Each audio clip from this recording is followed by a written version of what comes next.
From walking through your campsite to trash in the fire pit, this week we're talking about your pet peeves at the campground, plus the different types of water hoses and which ones we think are best. That and more on RV Miles. This summer, LL Bean wants to help you feel great out there with gear, tips, and advice for heading outdoors and exploring all the possibilities of the season. One easy addition you can make to your camping and hiking wardrobe to help keep you cool is a bandana. This headwear hero will keep sweat out of your eyes, bugs out of your hair, and sun off your neck. And you can even dip it into water and then put it under your hat or around your neck to keep you cool. A hot weather must-have. For more fun ideas, easy how-tos, and inspiring stories, visit llbean.com/guide.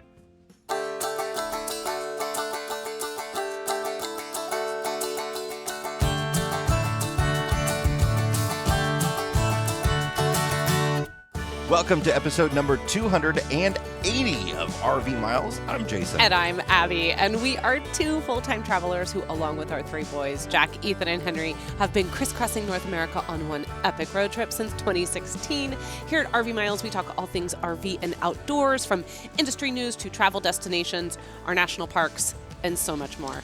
We're coming to you this week after having just crossed the border a few days ago into Canada. We are on our way up to Alaska and visiting Canada in the RV for the first time. We had that one day in Victoria a couple weeks ago, but we are RVing through Canada, and it's been great so far. We officially got to scratch the British Columbia off of our Canada, off of our big map. We got to scratch that all off. We've done one night here. That's our rule.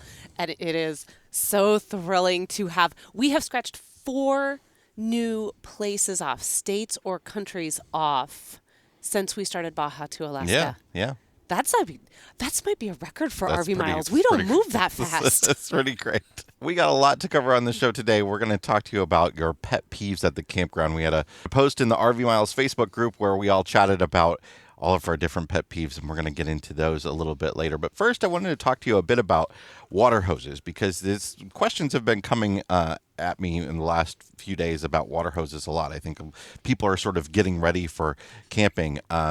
They're going out for the first time for the season or what have you, and they're trying to figure out what water hose to buy and how to store it and stuff like that. A lot of people like these expandable hoses. The Zero G hose is a big brand, but there are other brands out there. And a lot of people hate the big white Camco hoses that are highly inflexible, and they have a hard time winding them up. And I have sort of a happy medium, but I want to talk to you about those two types of hoses first. The traditional white camping hose that is, they are so hard to coil. It is. I'm going to have to link to the reel of you doing a performance of what it's like to coil those, because it's quite spectacular. Well, I'll give you a big tip, is that if you set it out in the sun for a few minutes before you coil it up, it gets much easier. But the reason they're so hard to coil is because they're made out of PVC, which is drinking water safe. And of course, you want to have drinking water safe hoses to supply water to your RV. Even if you don't plan on drinking out of your RV, a lot of people don't like to drink the water that goes through their RV. We do, and it's absolutely fine. But even if you don't, you still want to use a drinking water safe hose, because when you shower and stuff like that and wash your dishes, it's just not going to smell as much. It's going to not have all the bad junk that goes into like a cheap garden hose, a regular green garden hose. Often the fittings are lead. They're often made with recycled electronics parts. They're not rubber like they used to be anymore, right? So you can get those white ones. I have one of those white ones for sort of our backup hose, and then I have another one that I use for our black tank flush hose. But what I have come down to as the hose that I like using now. Just a second. Sure. If I can stop you. I want to check. You know which hose is which, right? Yeah. You just indicated we have 2 white hoses. And I'm telling you right now, one of those, I just want to make sure it's not getting anywhere near the backup to No. the hose. Okay. I mean, the black tank flush. Like, I have to... it just gave me pause, and I thought, There's do we nothing. have a way that we identify these? Like, A lot of people say never to hook your freshwater hose up to your black tank flush. I personally think that that's plenty safe because there is a backflow prevention in there. But the place where you're often doing a black tank flush might be a dump station, and you always want to use a dirty hose for that. So it is best to just use the same hose for those yes, scenarios all the time. absolutely. So a lot of people like these expandable hoses, the zero G hoses, and I've had a couple of those, and I've talked to many people that have had those, and they are great because they shrink down to absolutely nothing when you store them. The problem is they tend to fail. And we had one fail dramatically on us, sprayed water all, I mean, I was soaked. Yeah, And it was bad. because there's sort of like we talked about this on the live stream last week, but there's some sort of like balloon type mechanism in the end of it. And they're under pressure. They're under a lot of pressure. So when you unhook them, you got to have a shut off on the end that's not at the spigot, which they usually come with, because if you just unhook it, it just starts spraying water. But it's so nice how small they get. The solution that I'm using now that I really like, that's sort of a halfway between, is these flat hoses. And they have them at any garden center, and you look on them to see if they're drinking water safe. And the ones we use are drinking water safe. I think I got ours at Target. I don't know what the brand is, but I also have gotten one at Home Depot before. The hose itself doesn't stay round when there's no water in it. It flattens out. So it doesn't collapse, but when you coil it up, it gets real small. So it's almost like folded. And I find that to be a nice balance because it still takes up a small amount of space in our storage. It is still very, very easy to coil in this small rig. It's nice to have that sort of extra room. So another question that's been coming up has been about storing hoses. We're full time, so it's something I don't often think about because we always have our water hose hooked up, right? We're often using it, or there's often water using it. But folks that don't camp as often, you might be putting your hose into your storage bin and not getting it back out for a month. So the question was about, really, should you be leaving water in there? Can that water develop mold and all that sort of stuff? Yes, it absolutely can. And you should dry your hose out as much as possible. So try to get then, and that's another benefit to these flat hoses, is that you can sort of almost squeegee them out.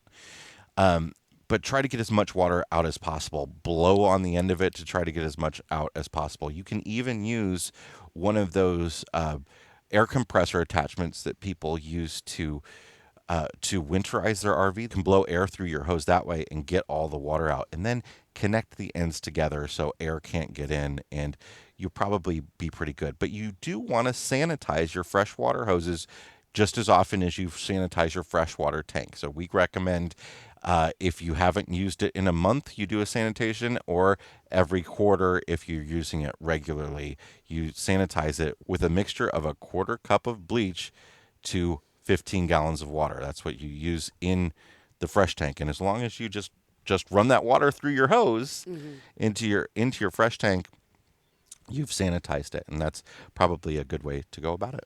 So I will look to see if the hose that we are using is available on Yeah. Amazon, and then I will put it in the Amazon shop that we have just over at amazon.com/shop/RV Miles.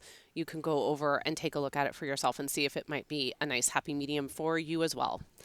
Cool. This is also the time that we have been talking about Recreation.gov on the last few episodes. We have, and in fact, we are wrapping up our collaboration with them this week, at least for this time being. We hope to have them back later on in the year, but we're going to wrap it up with a couple of really interesting things we actually don't talk a lot about on the show when it comes to the national parks and it comes to recreation.gov. And that is specifically like tickets for activities, things that you can do once you're in the national park. Now, there are some parks you can go to, some public lands you go to where you don't need anything outside of the entry fee that it costs to get in, or the timed entry that you might need as well to get into the park. But there are some parks, especially Mammoth Cave. for instance. Yeah, any cave, really. Any cave. Yeah. But Mammoth Cave in particular, when I was looking at it today, they have, I think, somewhere around 9 or 10 different tours currently running at Mammoth Cave. And they are limited capacity tours. And so those are things that if you're going to Mammoth or you're going to Carlsbad, or even if you want to go to Arches and you want to do a guided ranger tour, all of those things are, you need a pass for all of that. It's a ticketed entry. You're going to want to pick that up. So something like a presidential home tour or exactly. any sort of historic site that you only access them through tours. Usually you can pick them up on Recreation.gov. Yeah, I was just thinking too when you said that, like when we did the Lyndon B. Johnson, when we did LBJ's Ranch. And even though, so we had to have a timed tour ticket when we did the Truman Home in Independence. All of those need tickets. The boat tour in Voyagers, when we went on that. All of those need a ticket, and you can get all of them on Recreation.gov.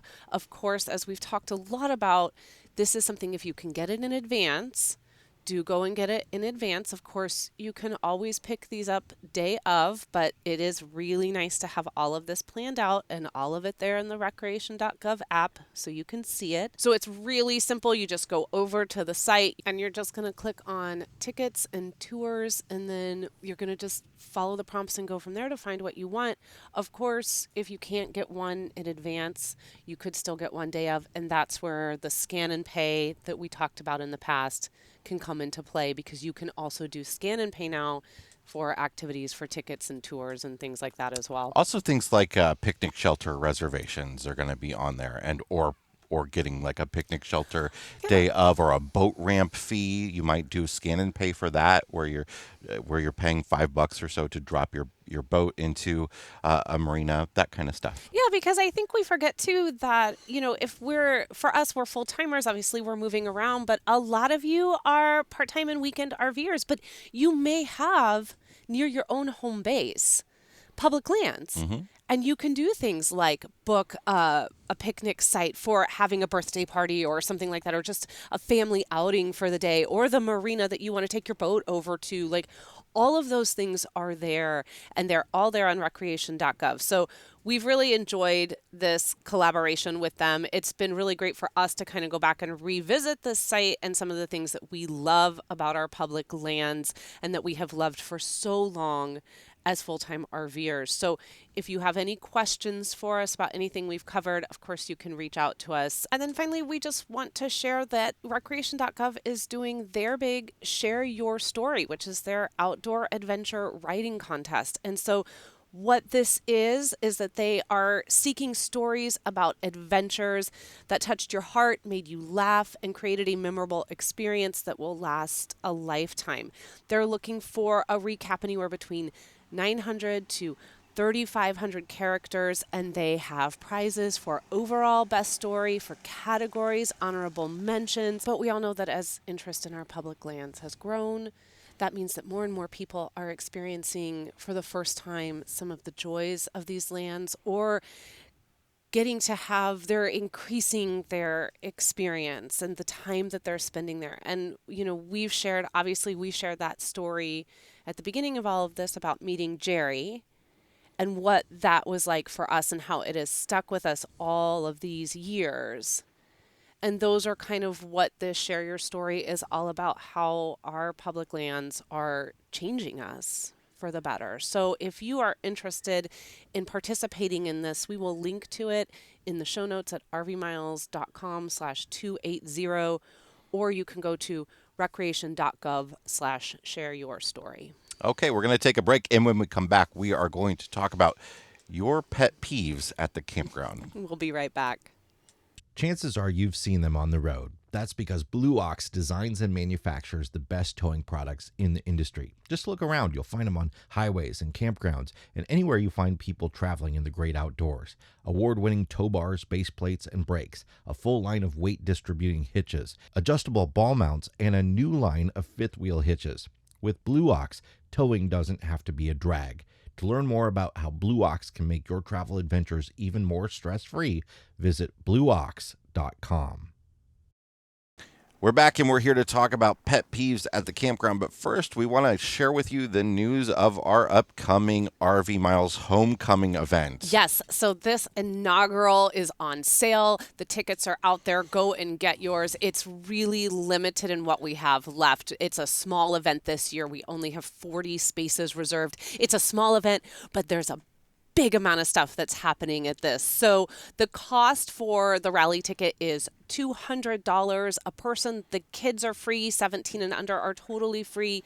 This rally ticket, we are not making any money off this. This is literally how we just budgeted it out to make sure that the event stays in the black and that we get to have an amazing time. So some of the things that the rally ticket, so it's October 4th through the 8th, it's in Amana, Iowa.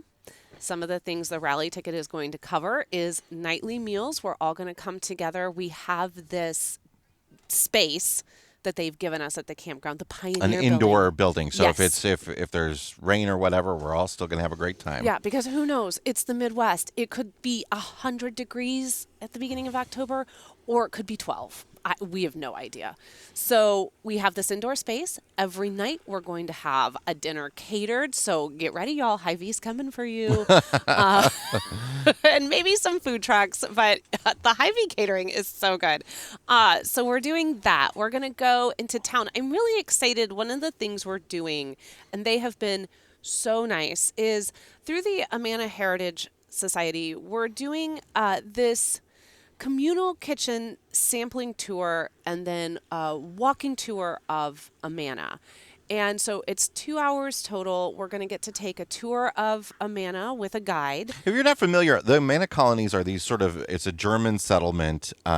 You called it the Seven Villages. It's 26,000 acre area where these German families settled, and they had these communal kitchens where they would They would cook their this meals. is where they would cook their meals, several families together, and eat their meals that way instead of in their home. Yeah, so we're going to experience a sampling of some of the things that they would have had at the beginning of the 20th century. So it's going to be perhaps foods we don't eat now. I think they mentioned to me one of the things is pickled beans that we'll get to sample. So it's really going to honor the tradition and the beginnings of Amana. So I'm really excited about that. As the weeks go on, we'll maybe highlight a little different thing. The Amana colonies are really known for their wine, so there's going to be lots of opportunities to do wine tastings and stuff. We're going to go to a Renaissance fair that's going to be right there. They're really excited to have us too. I was talking to them recently. It's going to be a whole lot of fun. We're going to have a lot of community, and we're calling it Homecoming because it's sort of our return to the Midwest, but it's also sort of the end of the camping season for a lot of people, and it's sort of just a way to celebrate like during the harvest.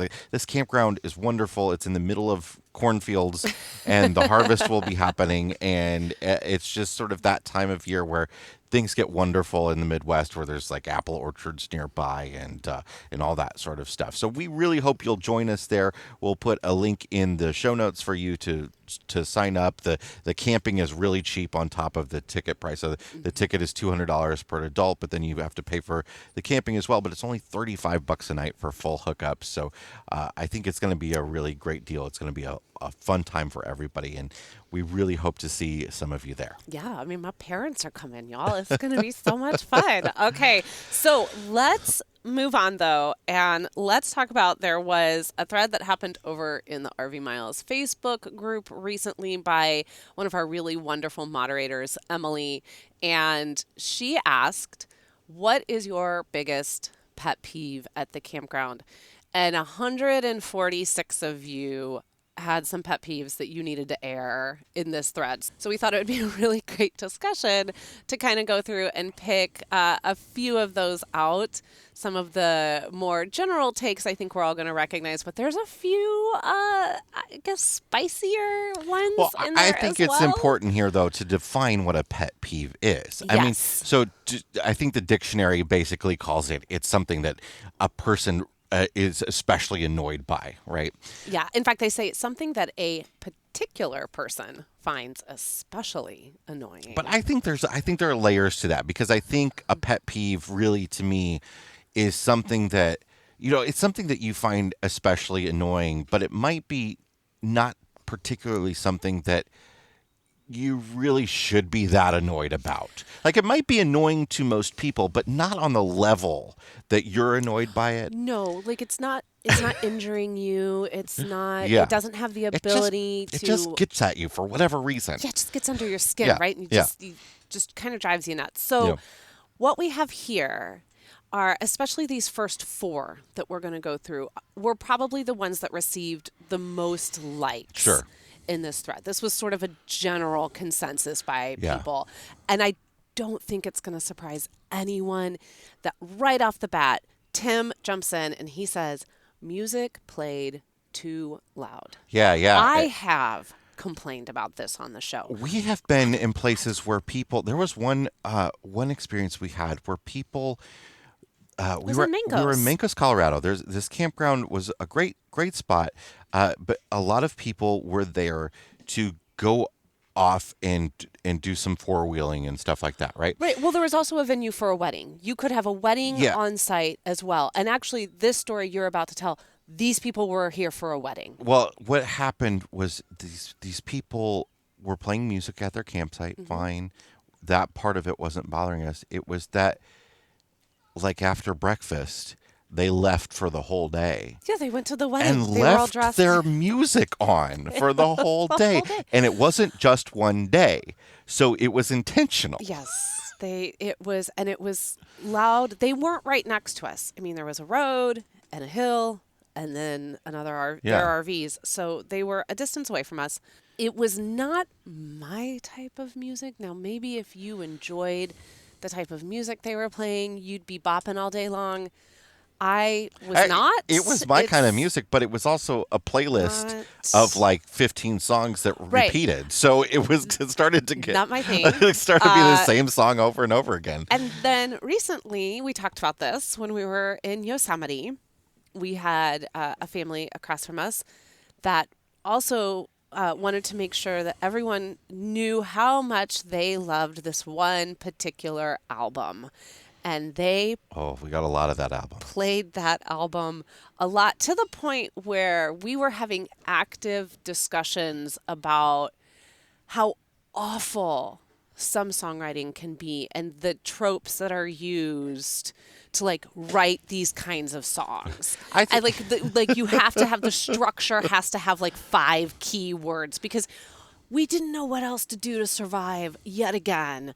This album being played. There's a level here, I think, though, of like just knowing your environment. There are plenty of campgrounds where it is okay to play music, where it's a party atmosphere on the weekends and everybody is feeling that. But like, if you're the one campsite that's playing music, maybe think about that. I know. We talk a lot about this with our kids. Learning how to read the room. Yeah. Okay, read the room. Read the campsite. Yeah. No one else is Yeah. doing this. Why do you assume I like that music? Yeah. I mean, I don't. I just, so that was a big one. That got a lot of likes from a bunch of people. Following that up, Eric wrote, and this is, again, walking through a site or parking on it. Yeah. Now this is one that I feel like is this is sort of like the true epitome of a pet peeve because it's something that is annoying for sure, but the level at which it annoys us might my be too goodness. high. Audrey says excessive outdoor lighting and keeping them on all night. People do not like you leaving your lights on all night. I agree. Like, I don't want to go to bed and have your bright white light. Yeah, and again, this is something that's like read the room. Like if the campground is a place where there's like lots of street lights and stuff, and it doesn't, Yeah. might not matter anyway.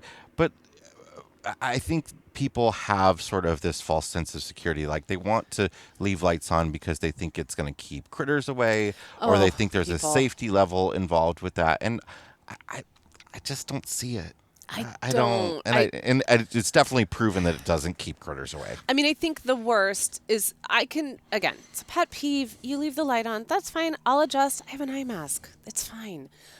The one that gets me is the running lights that are constantly moving, and They're flashing. They're flashing. Yeah. You lay them underneath your rig, and then they just are. It's like a really bad, sad disco over there where no one's come to your party, and and it's 3 in the morning, and like there's a disco you're happening. just like, oh man, no one's coming, Or and so like- you go inside, but you leave the lights on because you're just like, wah. Yeah, or I mean, And you might have low lighting underneath your trailer, like blue lights, and you leave that on.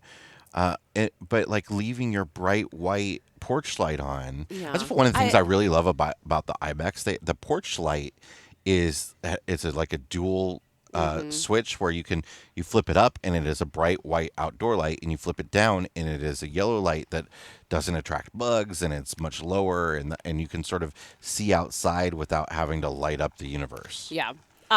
Moving on, Todd, really, really, really people that don't pick up after their dog. And he specifically wants to talk about at night when no one can see it.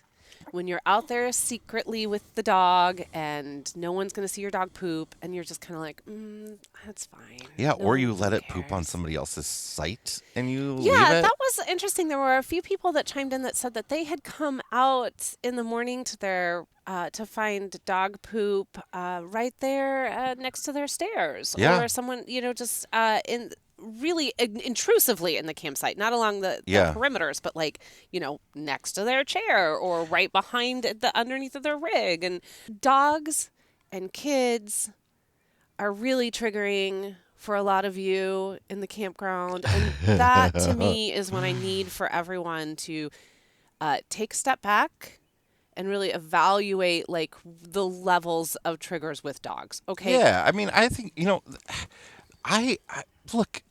People talk. Kids are loud. People Dogs talk are about loud. this Like, who cares? dogs barking incessantly all day thing like it is a epidemic that we- plague on campgrounds. And I gotta tell you, There's- I've never experienced it in almost 7 years on the road. I mean, we have a little bit. Maybe like a not- very little bit. I don't But, know. like, I don't know. dogs- Maybe because we're just like desensitized to noise I guess. as parents. And people are like, I don't know. kids screaming all day, and Or- this screaming thing. Like, do you mean like they're having fun, or do you mean like they're like fighting? Like kids having fun. To me, that's a joyful noise, and I love to hear it at the campground. I might not love to hear it at midnight, No. but that's kids okay. out playing. I mean, I feel like we spend so much time complaining about kids being on the internet and video games all day and not spending out time When I was your outside and all that age. sort of stuff. And then we're getting upset that they're outside playing, and it's this whole like children should be seen and not heard thing, which is silly. I mean, What do you want? I think camping is a place. It's a communal thing where people are out having fun, and I love it. I think sometimes full timers like us can get a little snarky Oh. about stuff like this because everybody else is in vacation atmosphere, right? Sure. They're here to party. At the same time, there's always a level of like too far. Sure. Everything has a threshold of being too far. I had a too far moment the other day, actually. I was just thinking about that. Your There's a too far kid that's moment. like going around this campground that's riding a bike everywhere. Love seeing kids ride their bikes. But this bike has been tricked out. It has something on it that makes it sound intentionally like a motorcycle. Like a really loud motorcycle. So it's like this kid's going around and around, and it is so loud, and it's like, oh, that's sort of a level of unnecessary intentional Yeah. noise. I mean, he is living his best hot rod life. I guess his best Harley Davidson life. Yeah. But like after Yeah. several days, it just you're like, oh no, oh no, he's getting on his bike. Please don't get on your bike. So I do get it to a point where these things can be really really frustrating. I think this is the one for me that's coming up here when it comes to pets that is probably, I think, the too far. and that is letting your pet be off leash. And I think that for me, I I'm not a we don't have a dog. We do spend time around dogs, but we're not super comfortable in the sense of me feeling that like if a dog came running towards me off leash, I would be nervous. Well, And we have spent a lot of time traveling with people that have dogs. And I think that's the even bigger concern is that little dog owners with their dog on a leash are very concerned about your off-leash dog. although some little dogs can be They can be. they can be real They can be, fierce. but they yes, they can. I just think it is the idea that like your dog, your pet, but I don't, and my pet doesn't. Okay, you can tell me that your pet is friendly, your dog is friendly, but I'm friendly, Well, but sometimes I'm not friendly. I mean that there's also just this overarching thing where we're all here in a communal space. There's a social contract here where we're all following the rules.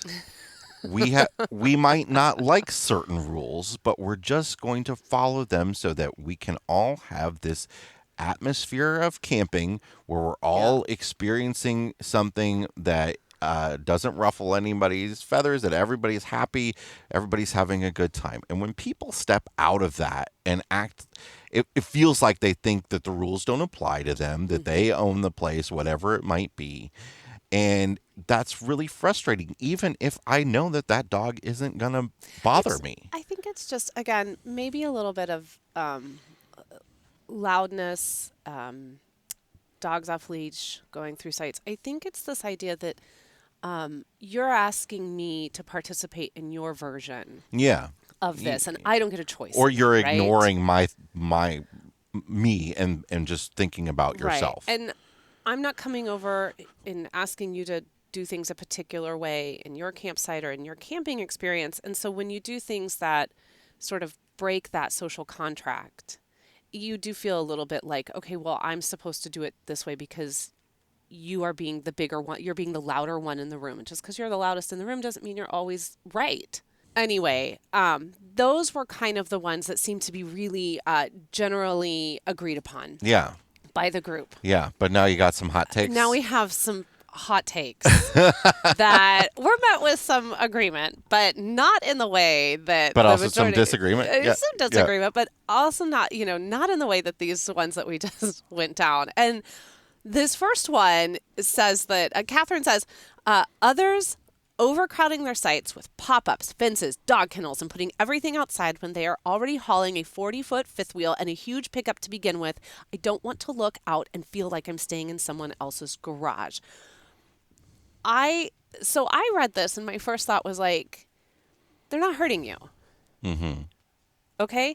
A 40-foot fifth wheel. Like, I was like, why you got to come at 40-foot fifth wheels? Yeah, the way it's worded is that I'm not. Why you got to come at big trucks? I felt very attacked because I was like, why are you coming at So you and I have a little disagreement on this because I'm sort of I'm not with them on the way this is worded, but I'm with them in general. Like, it is sort of a thing. Like if sometimes you've seen that campsite where it's like they've got 4 cars.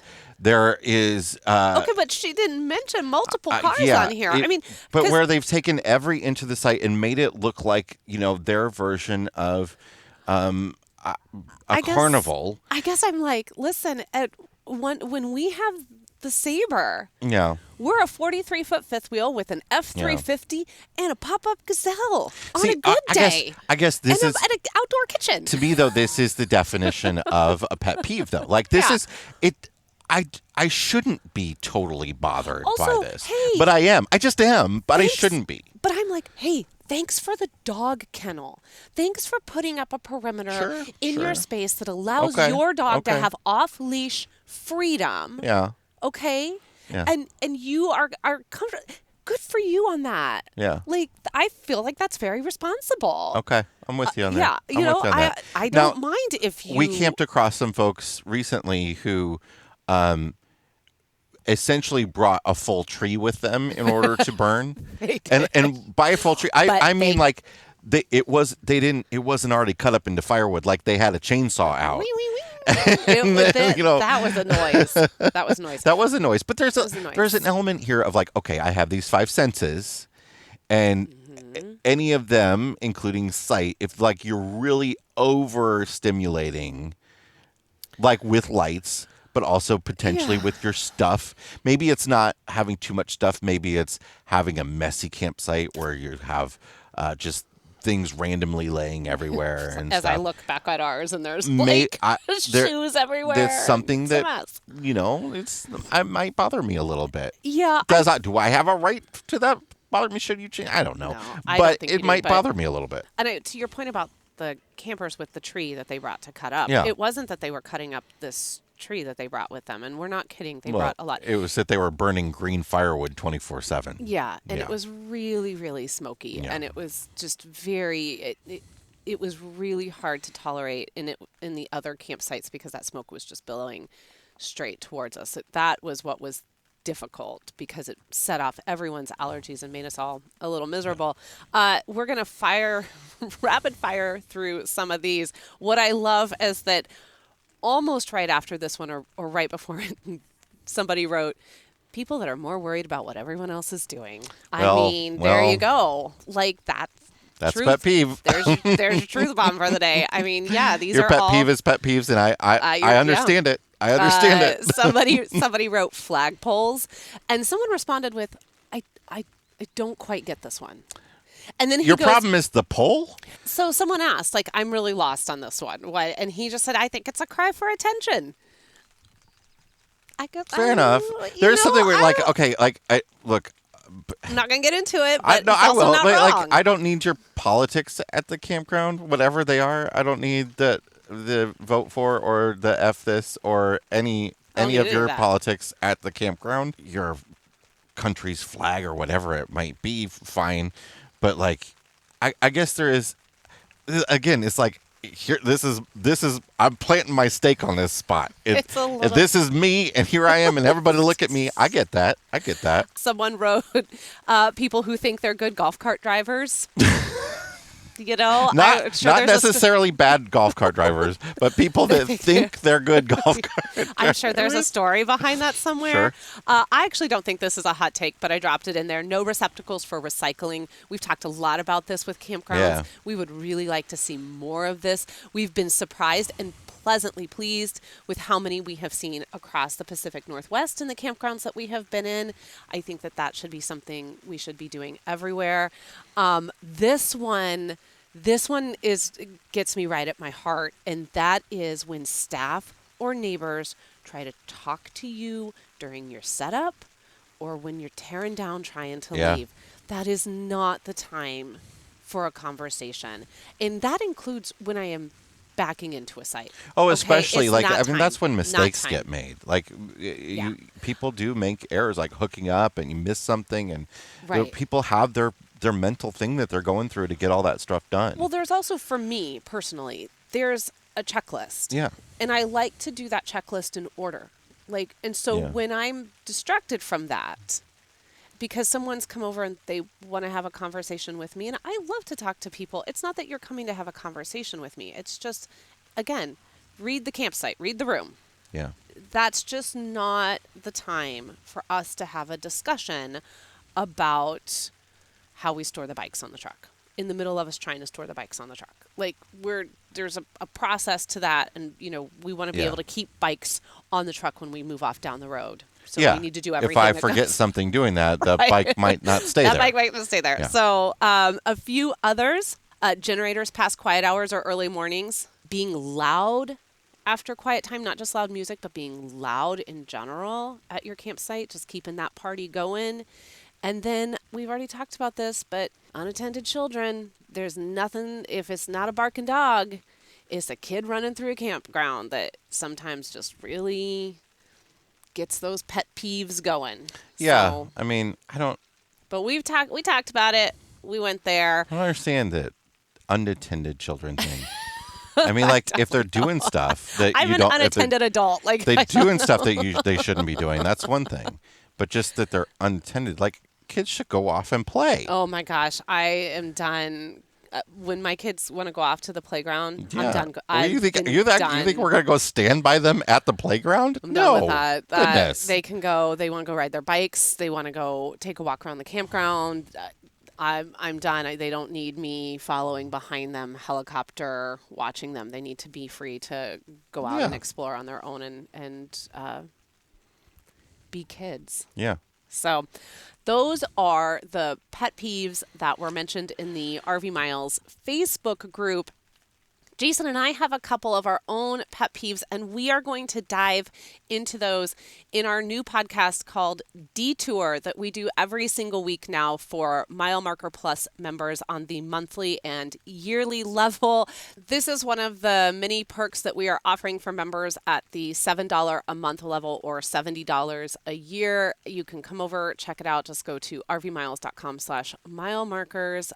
We do this every week, and then once a month, we are doing our new podcast called U-Turn as well, where you get to select the podcast from the 280 episodes that we have done that you would like us to go back and revisit and see if it has held up. And of course, You're all gonna make us listen to episode 1. oh my gosh, I have a poll up in the Mile Markers Facebook group.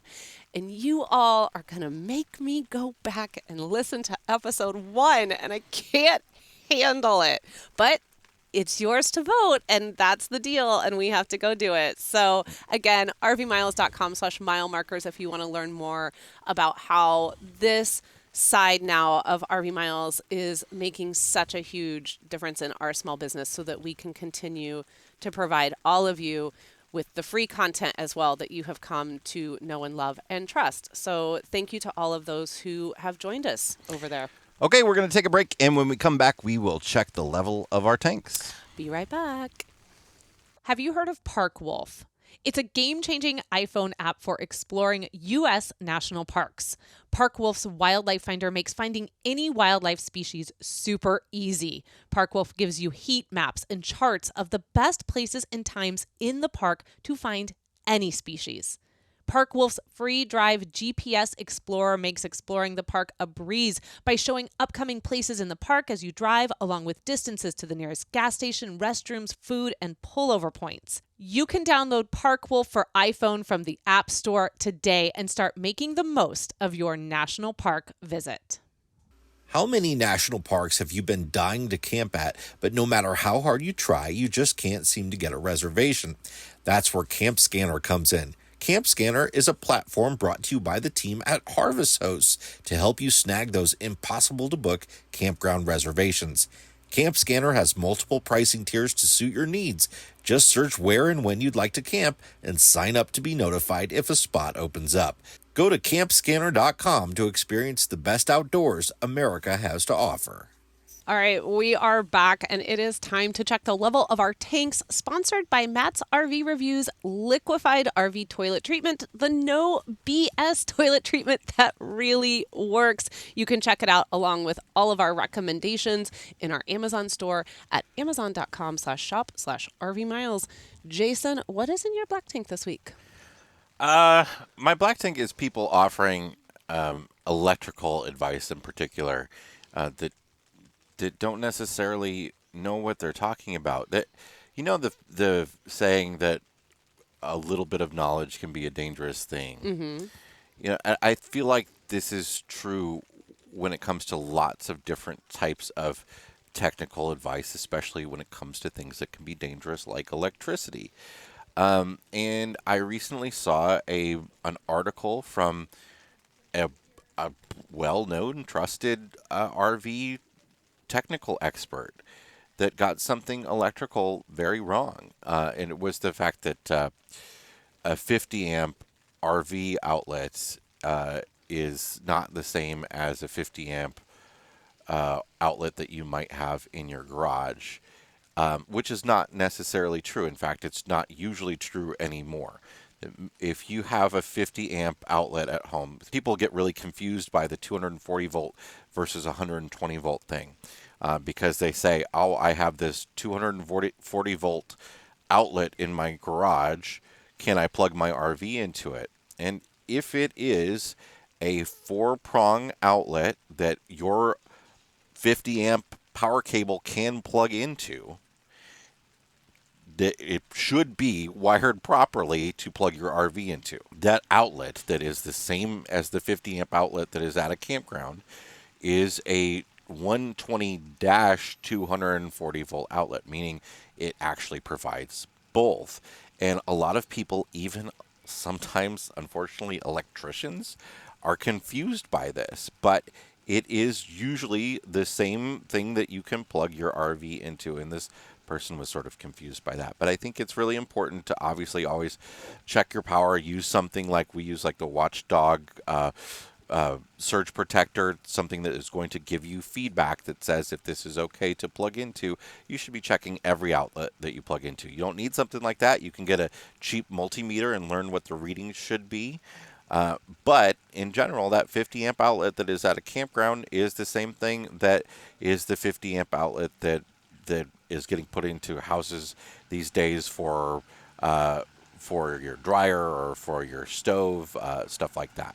Yeah, I always find myself a little anxious for someone that asks such a heavy question and then has hundreds of responses. Yeah, well, and then they are all over the place in regards to the response. That for someone seeking that kind of information, I sometimes wonder if a Facebook group is really the best place to ask. They can be a wonderful place. Yeah. But sometimes when you have these enormous groups and you start getting all these kinds of questions, I don't know, who do you decide to believe? Well, and I've gotten plenty of stuff wrong before, so hopefully this is not a holier than thou thing, but like when you go to the steps of writing a blog post and have the ability to spend the time to do the research to get the stuff properly right, and you're making mistakes that could cause people harm, just must be more careful about that. Well, yeah, and I think for you this is a particularly sensitive subject given your background as a lighting designer and your work in that field. Yeah. You have gone through a lot of training to ensure that when you are working with electricity and light, enough to know, for me, it's enough to know when to seek an expert. Yeah. But like again, I said, not us. I've seen lots of electricians literal licensed electricians get this wrong. Yeah. So it's a tough one, but one that you should definitely spend a little bit of time doing as much research as possible. All right, what is in your fresh tank this week? My fresh tank is the movie Across the Spider-Verse. This is the second in this series of these animated Spider-Man movies that are not part of sort of the Marvel Cinematic Universe, part of the Avengers movies. They're sort of their separate thing. And if you are sleeping on these because you're not into superheroes, or you're not into action movies, you're not into Marvel, whatever it might be, you're not into animation, you're missing out. These are the first one, Into the Spider-Verse, was fantastic.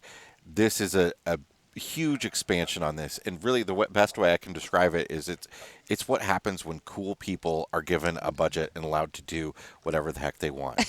The thing was 2.5 hours long. You could have easily cut 40 minutes out of it, and any studio probably would have said you need to cut 40 minutes out of it, but they let them keep it in, and every single minute of it is wonderful. Every frame is like 12 different animation styles. It's like art coming at you nonstop. It is like nothing I've ever seen on film, and I wish like romantic comedies were made in this style.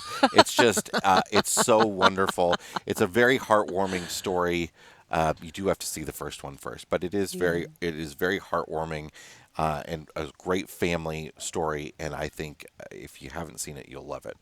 I did not get to go with you guys to see that. I couldn't. Unfortunately, I'm dealing with a really, really bad sciatica flare-up right now, and sitting for 2.5 hours is just not an option for me at the moment. But that's part of what made this experience so great too, is because I wasn't there. No, sorry, no, not that. What? It was being in a movie theater, and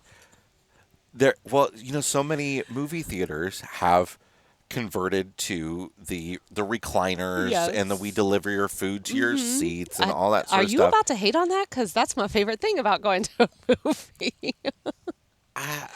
I do You like went- you I guys do went I old like that school. for You were for a not- certain type of movie. For this movie, this was a giant auditorium. It was the traditional movie theater seat types. It was 3/4 full. Oh, that's fun. And That's it's fun. just a blast to see with that Yeah. many people. There's a lot more noise, people like unwrapping stuff and stuff, and that kind of that's a movie theater pet peeve of mine. but at this kind of movie, it was kind of a blast to do that, because I haven't been in that type of movie theater in a very long time. Also, it makes the price better. Yeah. I'm not paying what you pay for the recliner seats. This these is true. days. And you also went on, we think, Discount Tuesday Yeah. here in the area, but we're not 100% sure. Well, it ended up being But the tickets ended up when you did the conversion. $750 American Yeah. for each of us. So And it that was feels definitely a very discount. Discount Yeah, Tuesday yeah, to me. yeah. So, Yeah. awesome. I'm glad you guys went. I know the kids loved it. I'm so glad you guys got to see it. Yeah, blast. What's your black tank this week, Abigail? It's back. The squeaky RV toilet has returned to RV Miles. Years ago, when we were in the Pioneer, I think we talked about how really not okay it is to have a toilet, the plastic The ones, plastic RV the plastic toilets. RV toilets that after usage, start to get squeaky. Yeah. And so then when we moved to the Sabre, we went back to the composting toilet because we were like, no more squeaky It also toilet. came with a porcelain It did toilet come with, that yeah. we took out. But we took out and we went with the composting that would have been toilet. better, yeah. So now here we are back in Bexley. We're back to the plastic. We've been in Bexley now for 4 months. Yeah. And the other day, and we're in a small space, it's just 25 feet. And the other day I hear, Yeah. Yeah, you don't want to hear. oh no. Or like when you hear somebody stand up and you hear like the toilet seat drop because it was stuck to their butt.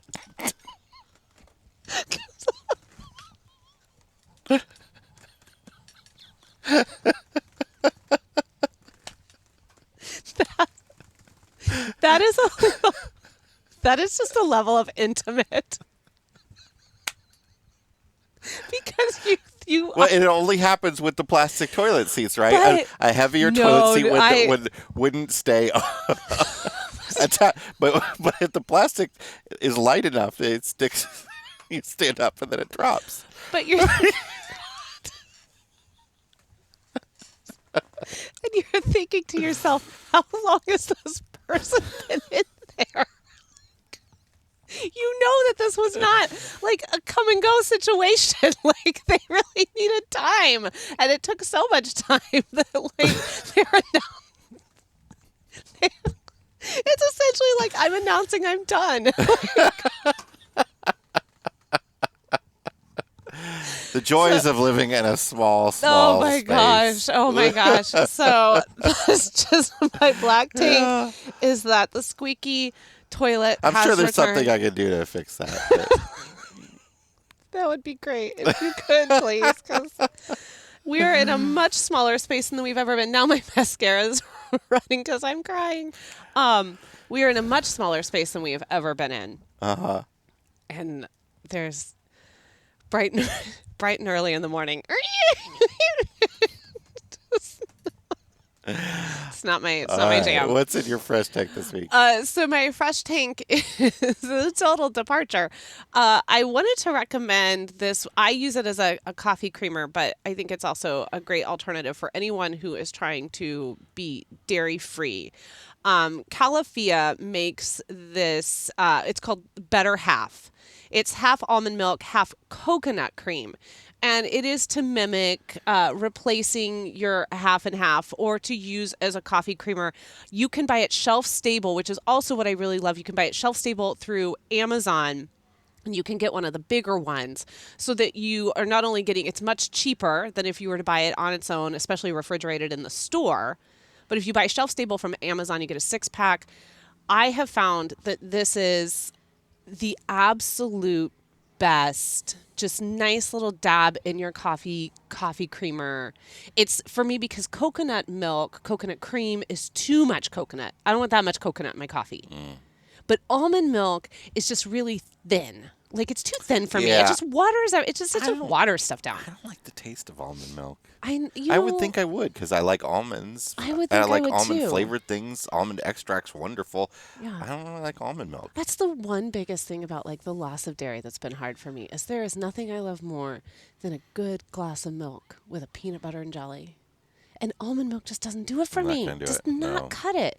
So if you are looking for a good alternative to half and half or to your traditional coffee creamer, I absolutely recommend this. I am sad at the moment because I have not been able to get it delivered via Amazon because a lot of Amazon lockers right now will not deliver the 6-pack of the Calafia. Yeah. So I've It's the size. It's a tough life right now. Yeah. So I've had to go with Nut Pods, which is like one of the worst names ever.